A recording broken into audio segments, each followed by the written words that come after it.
Juan Manuel, encantado de volverte a recibir. Muchísimas gracias por reiterarme tu invitación.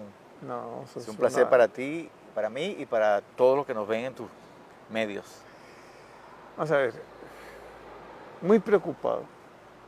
Realmente lo que escuché ayer de casi todos los medios de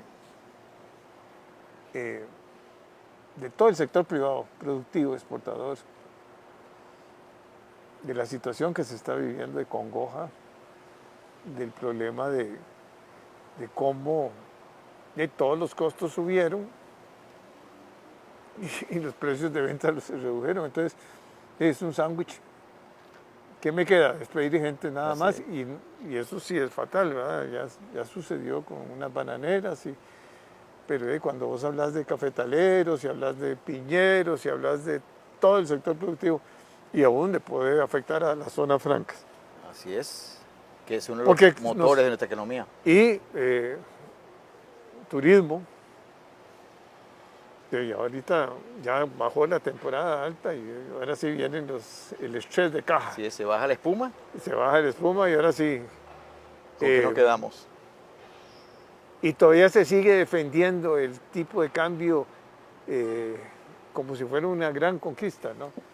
O sea, lo que pasó fue que ingresó 5.000 y pico millones de dólares a una cuenta que se llama Otros. Yo cambio la palabra de ingresar. Abriste la puerta, que no es lo mismo. O abriste la puerta. Porque una cosa es cuando yo toco la puerta para entrar y otra cosa es cuando alguien me abre la puerta y yo paso y veo la puerta abierta, que fue lo que hicimos. Sí, vino gente a especular aquí. De una, porque veían la puerta abierta, simplemente porque veían la puerta abierta. Primero porque hubo un gap, lo que se llama en el premio por invertir, que en un momento el premio por invertir en colones, en recompras, trayendo dólares, era altísimo el premio. Entonces, tuvimos una avalancha de dólares que entraron al sistema y eso hizo que se generara una pequeña apreciación. Y ahí es algo que te quería comentar. Los bancos centrales están llamados para manejar la política monetaria de un país. Nada más. No están llamados a manejar la política social, la política de endeudamiento. Eso le toca a Hacienda o a los ministerios correspondientes. Para eso están los otros ministerios. En algunos países, yo que vengo de Venezuela, ya tengo 20 años aquí, los bancos centrales se enamoran del manejo social porque se dan cuenta que tienen palanca para hacerlo. Bueno, por supuesto, son la caja del Estado, porque Hacienda deposita toda la plata ahí, en los países que no hay caja única y que no hay una concentración monetaria en los ministerios de Hacienda.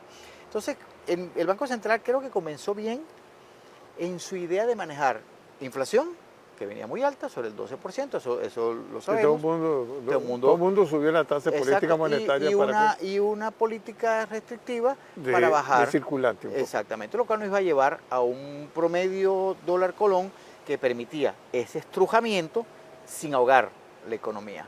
Pero les gustó, se engolosinan, porque entonces se dan cuenta que tienen un poder macroeconómico más allá del poder que tenían solamente de política monetaria centralista. Entonces comienzan a hacer política social con la política monetaria.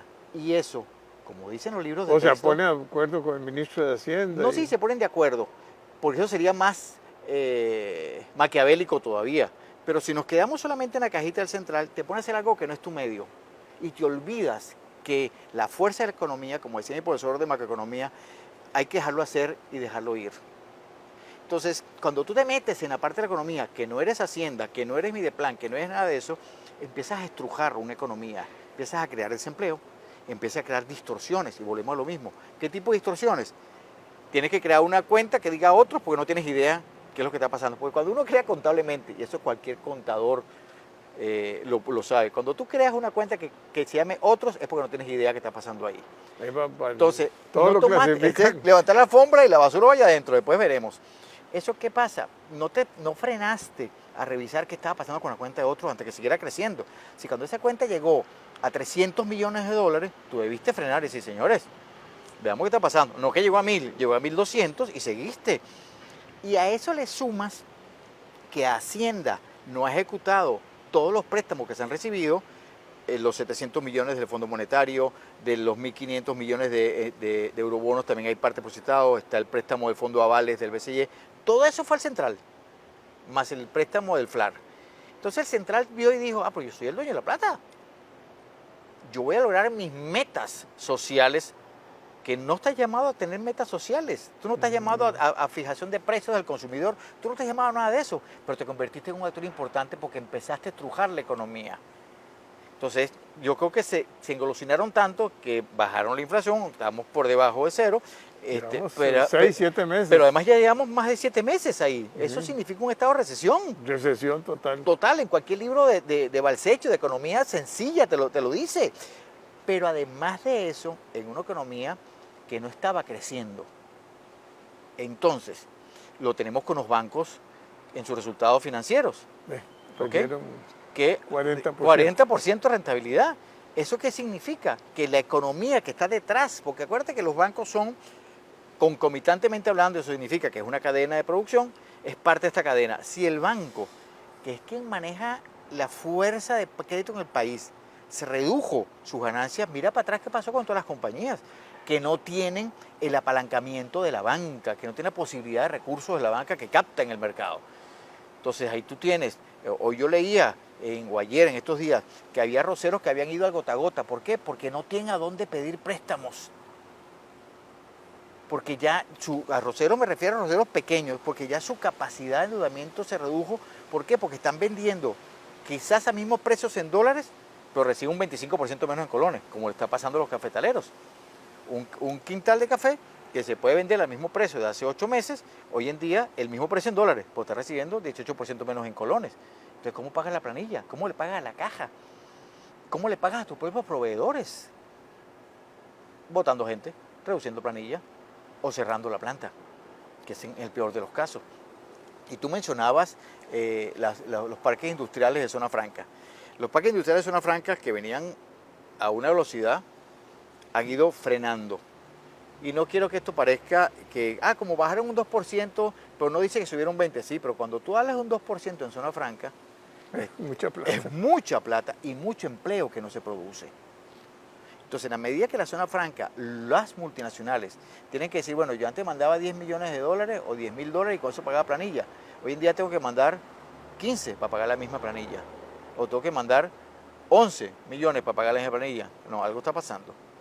¿Sí? Y nos convertimos en algo cuya eficiencia en el mercado empieza a ser negativa. Entonces los inversionistas también nos van a empezar a ir para atrás, porque hablar de Guanacaste, de Zapotal, de esas inversiones, eso es muy focalizado. Una vez que esas casas estén listas y vendidas, se acabó el cuento. Ya se compró la tierra por $1 millón, te hiciste tu casa de 3 y ya. Y te lo digo a conciencia porque el sábado estuvimos con alguien que viene en su propio avión y nos dijo, ya yo hice mis inversiones en Costa Rica. Sí, ya las hice. No voy a hacer más. Sí, eso no quiere decir que va a hacer más. No. ¿Okay? Porque ya tiene su casa, ya tiene todo listo y ahora que vas a contratar personal de mantenimiento en la casa. Pero esa inversión grande va en términos monetarios va a empezar a decrecer. Porque tampoco es que tenemos tantas tierras para que se conviertan en 5, 6 o 7 desarrollos de ese tamaño. Entonces, volviendo a la pregunta de la revalorización del colón, yo creo que el central se le fue la mano, se engolosinó, de ahí creó la cuenta de otros, recibió los fondos que te decía de todos estos préstamos que no se han ejecutado, además de eso tiene préstamo del FLAR allá adentro, que según palabras del propio Banco Central no le molesta seguir pagando los intereses. ¿Por qué? No tengo idea porque... Debe 900 millones. Páguelos, esa pregunta se le hizo al central y el central dice que se siente cómodo pagando los intereses porque si hay una crisis tiene la plata ahí. ¿Crisis? Y ojo, ¿Cuál crisis? Y esa es una plata que no puedes usar. Esa es una plata contable que te permite que contablemente tu reserva esté en alta, pero no es flujo de caja. ¿Okay? No puedes salir a liquidarlas en el mercado. Entonces, y ya con 14.000 millones en reserva, sumado a todo lo que tienes, yo creo que el central se pasó en la línea, macroeconómicamente hablando, en la cual le hacía un bien al país, porque te lo digo, si fuera ministro de Hacienda, los primeros 3 meses de revalorización del colón, hubiera estado feliz, porque me permitió bajar mi endeudamiento sin hacer mucho, porque bajé de 680, por hablar de un promedio, a 680 colones. por un dólar no es nada despreciable en el balance de Hacienda de pago de deuda. Incluso yo hubiera pensado... De deuda externa. Deuda externa. Incluso yo hubiera pensado incluso en repagar algunas cosas. Pero cuando le seguiste bajando la tuerca, ahora vía ganancia de capital, ahora vía impuestos sobre la renta, me vas a golpear. Porque entonces mis ingresos como Hacienda se van a ver disminuidos ahora, en Pero este cierre. aceleradamente. Aceleradamente. Entonces el favor que me hiciste hace 5 meses, ahora me lo quitaste, si me jalaste la alfombra. Porque me metiste en una trampa y eso sin contar las demás compañías, porque si el banco redujo sus ganancias, las compañías también.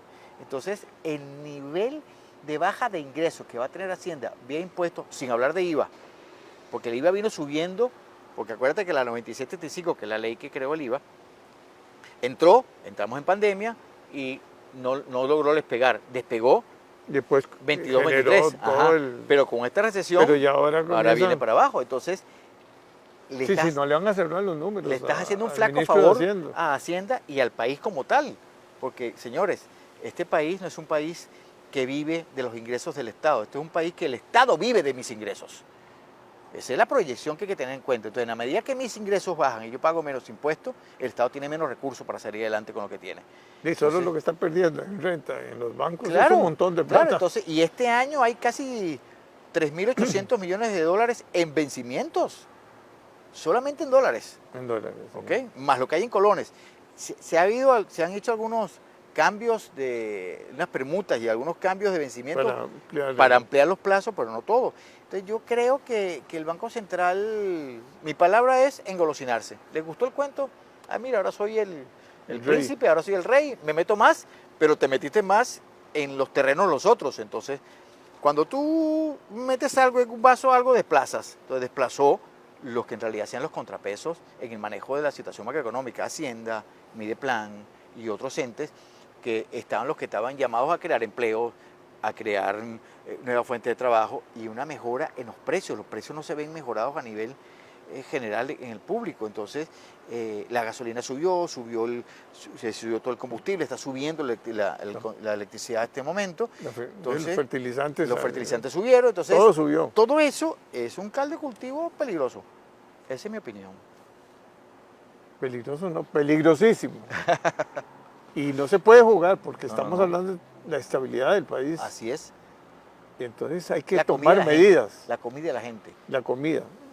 El empleo, que es lo más importante. Porque cuando una empresa cierra, o una bananera deja de cultivar, o deja de abonar, o deja de...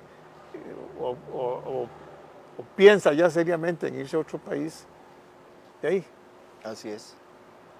Lo que hemos producido, lo que hemos realizado, lo que hemos logrado en, no sé, 40 años de cambio de modelo lo perdemos. Lo perdemos, o sea. Lo perdemos. Y la violencia puede crecer. Y no podemos permitir que se... Es que la violencia es una consecuencia de esto. Porque todo padre de familia o madre de familia, jefa de hogar, que se vea sin trabajo o que vea disminuido su ingreso para llevar comida a su casa, va a hacer lo que pueda para llevar comida a su casa. Mira, yo me acuerdo cuando Nayib asumió el poder en El Salvador, Noboa le pasó lo mismo y Milei está haciendo lo mismo en Argentina. Una de sus premisas era que la gente llevara comida, educación y salud a sus casas. Y eso iba a arreglar en parte el problema de seguridad. Atacaron el problema de seguridad, pero atacaron esos 3 pilares básicos. Pero cuando la gente no tiene empleo y no tiene plata para llevar comida a su casa, viejo, así sea vendiendo llantas robadas, va a ver cómo lleva comida a su casa. Y si el chico no tiene educación y no tiene un lugar, hay 900 y pico de centros estudiantiles con órdenes sanitarias. Entonces, cuando tu hijo no tiene dónde ir a estudiar, va a estar en tu casa sin hacer nada. Y es el caldo de cultivo para lo mismo. Lo mandas a hacer algo. Y ahí es donde las pandillas comienzan tal cual. Mira, trabajar. hay un documental en Netflix de un fotógrafo que se ha dedicado, la comparación es muy drástica, en Bangladesh a fotografiar niños trabajando. Y cada vez que él le pregunta a los niños por qué trabajan, porque no hay escuela cerca donde él vive. Entonces, para no estar en mi casa, mi mamá me manda a trabajar. Señores, eso es lo que nos está pasando. Si la delincuencia sigue subiendo, porque le estamos dando a Lampa materia prima, que es gente, para que los lancen a la calle a hacer algo, porque tiene que llevar plata a su casa, no hay otra manera. Y eso es un problema que hoy en día estamos viendo la inseguridad. En 2 años lo vamos a ver en la pérdida de competitividad, porque no vamos a tener suficiente personal para las empresas que quieran venir a instalarse en el país con las capacidades que necesitan. Entonces es un deterioro global al que estamos apostándole y eso no puede ser, no lo podemos permitir, ni como ciudadanos, ni como creyentes, además. Bueno, pero ¿y soluciones? Hay muchas. Lo que hay que tener el carácter. Bueno, el encaje. Lo que hay que tener el carácter para hacerlo. Si el Banco Pero Central, tiene que ser el gobierno también, porque claro, esto es que esto es que son los bancos centrales, no el gobierno. No, es que aquí, Esto es un problema nacional. volvemos a lo mismo, esto es un problema nacional. Ya, que no vengan con el cuento, no, es que le mandan los ministros una carta al presidente del Banco Central. Y no pasa nada. No hace nada. Es que esto es un programa. Y el presidente del Banco Central tiene su discurso ahí floreado y que ha hecho de esto y que ha logrado esto. ¿Pero qué?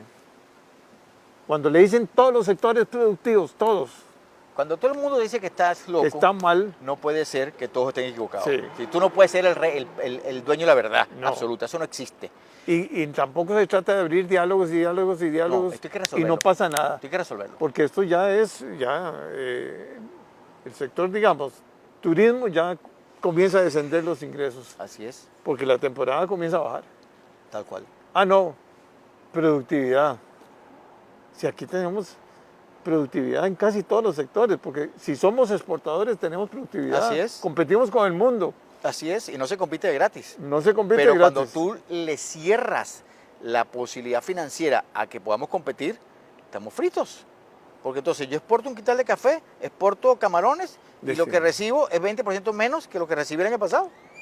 Y mis costos fueron iguales o peores. O peores. Entonces hay una dicotomía en la economía y en la parte social.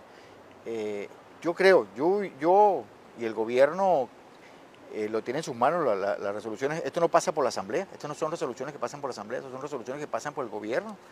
Yo creo que el gobierno montaría lo que se llama un cuarto de guerra y ahí sentaría 4 o 5 ministros fuertes, con poder de decisión. Pero con conciencia del problema que está pasando, de lo que está pasando. Y usaría, y aquí vuelvo a los ejemplos de Milei y de Bukele, que han convertido su campaña en una campaña de humildad. Tendría la humildad de pedirle ayuda a los países extranjeros de verdad, pero ayuda de verdad. ¿Cómo? La biblioteca de El Salvador fue regalada. Yo no tengo pena en pedirle a un país que me regale una biblioteca si eso va a hacer que mi gente salga de la calle y disminuya la inseguridad en la calle. Milei acaba de hacer una gira por Europa y se trajo más o menos, bueno, ya le dieron 4.000 millones para pagar los vencimientos de ahora. Eso fue el fondo, ¿no? Se los dio la CAF. No, y el Fondo Monetario también le va a dar 2.000 millones, ¿ok? Pero a cambio de que él haga eso, con eso, social. Entonces aumentó lo que se llama el bono para útiles escolares, que se lo van a dar en un cupón, cosa que no es que te doy la plata, sino un cupón que vas a ir a cambiar en los centros que venden los útiles escolares y los colegios van a tener que, ya no es una ayuda que te doy para que vayas al colegio, sino el colegio tiene que presentarme el cupón de que el alumno fue y con ese cupón yo le pago al colegio. Entonces vas creando en todo el enjambre del contexto social del gobierno la ayuda social como se debería hacer. ¿Cómo es posible que el PANI todavía no tenga levantado el censo completo, que en Cinerubes pudieran hacerlo, de a quién les da la ayuda, a quién le da ayuda de Limas, a quién le da ayuda? Aquí hay gente que cobra 3 y 4 ayudas y están como desperdigados. Entonces, eso es lo que tú deberías hacer. Mira, te uso el caso de Milei porque yo le sigo mucho el pulso. Ellos retiraron como 23.000 ayudas que daban, porque era gente que estaba por encima del percentil que necesitaba la ayuda. Pero ¿cómo lo hicieron? Centralizaron la información y lo hicieron en 3 meses. Milei asumió el poder el 10 de diciembre. Y a hoy ya tiene centralizado la información de la ayuda. Sí, más ahora con todas las herramientas Exacto, con todo el blockchain que tú tienes atrás. Nayib lo hizo inteligencia artificial, como en 8 meses también. Entonces, no me digas que no se puede hacer. Novoa lo está haciendo ahora a nivel de seguridad. Está poniendo todas las cárceles en un solo circuito de tecnología para saber qué preso tienes dónde, cuál es el expediente, para que el preso pueda tener acceso al expediente y lo vean y puedan saber a quién tienen preso en dónde y el tema de comida y de gastos. La cárcel que hizo Bukele, que también fue regalada. Entonces, yo sí creo que ahí los mecanismos, lo que hay que tener las ganas de hacerlo y el empuje. Y enfocarte en eso. Dejar las peleas callejeras y enfocarte en el país. Esa es mi visión. Sí, pero cuando uno ve que todos los sectores productivos, repito, están en crisis, Así es. Algo está pasando. ¿cómo es posible que todavía salgan discursos otra vez floreados de que qué maravilla el país, que estamos muy bien, que bajamos la inflación, y va uno a la farmacia y las medicinas son igual o más caras?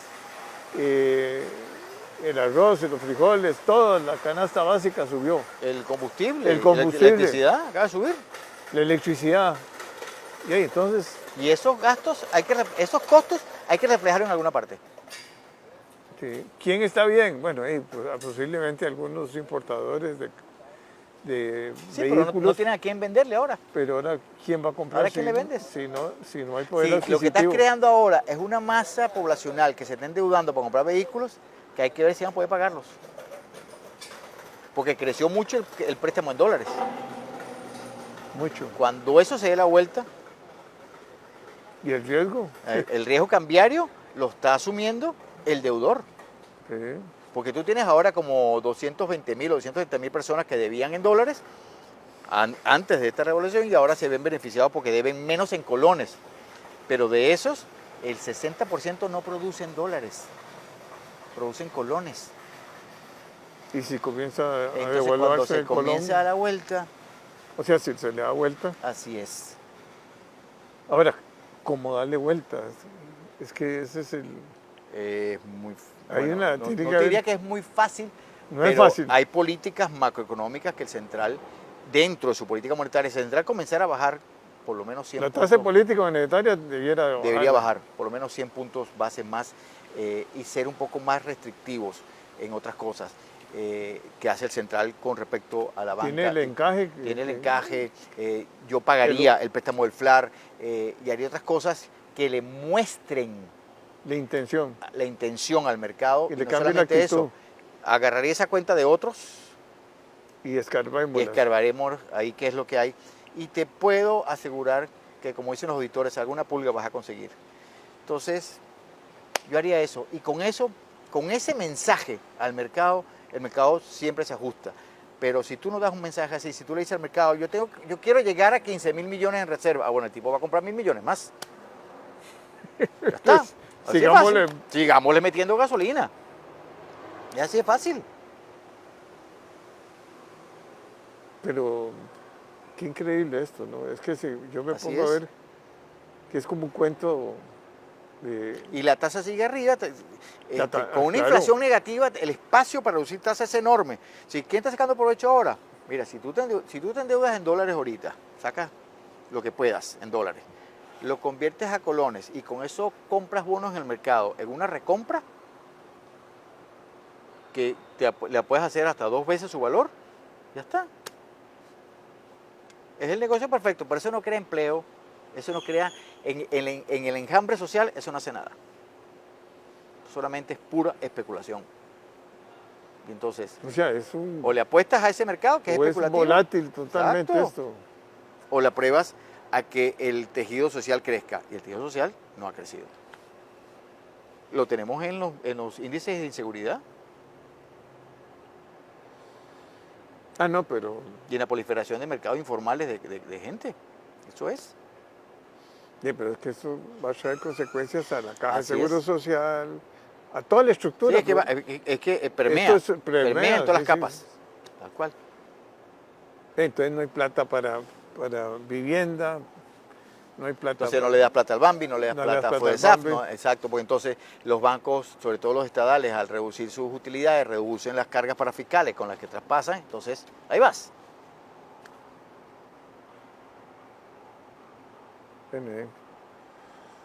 Pidámosle al Señor casi. que los ilumine. Yo oro Que mucho. los ilumine, Una de las porque- cosas que hacemos en la iglesia a la cual yo pertenezco es que oramos por los que están en eminencia, ¿entiendes? Por los que están en el gobierno, porque a ellos Dios los puso ahí. Ellos tienen que entender que ellos tienen un mandato de Dios, estar ahí y del pueblo, y tienen que responder ese mandato.